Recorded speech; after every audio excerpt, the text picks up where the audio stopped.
ঠান্ডার দিনে খাসির মাংস ভুনা দিয়ে ভাত খেতে দারুণ লাগে। হ্যালো ইউটিউব ফ্যামিলি, আসসালামু আলাইকুম। আপনারা কেমন আছেন? আশা করি সবাই ভালো আছেন। আল্লাহর রহমতে আমিও বেশ ভালো আছি। আমি একটুখানি ফ্রিজে মাংস ছিল, খাসির মাংস ভুনা করব। আপনারা আমার পুরো ভিডিওটা দেখবেন।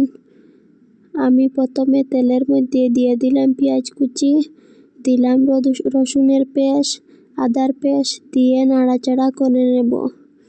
অনেকক্ষণ নাড়াচাড়া করে নিয়ে দিয়ে দেব স্বাদ মতো লবণ, মরিচের গুঁড়া আর হলদি গুঁড়া। বেশি মশলা দিলাম না, একটু একটু দিলাম।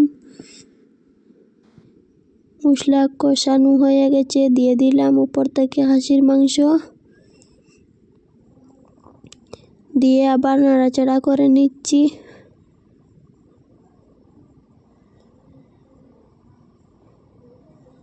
ঢাকন দিয়ে দিলাম। এবার ঢাকন সরিয়ে দেখছি অনেকটা জল শুকিয়ে গেছে। এবার গরম জল অ্যাড করে দিলাম।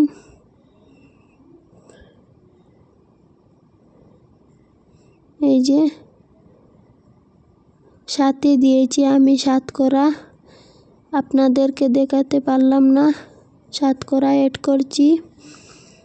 খাসির মাংসের মধ্যে শতকরা দিলে খেতে দারুণ লাগে।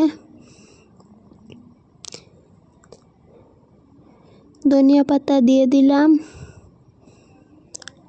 খুব ইচ্ছা করলো খেতে, একটুখানি ছিল ফ্রিজের মধ্যে খাসির মাংস। রান্না হয়ে গেছে। খুদা হাফিজ।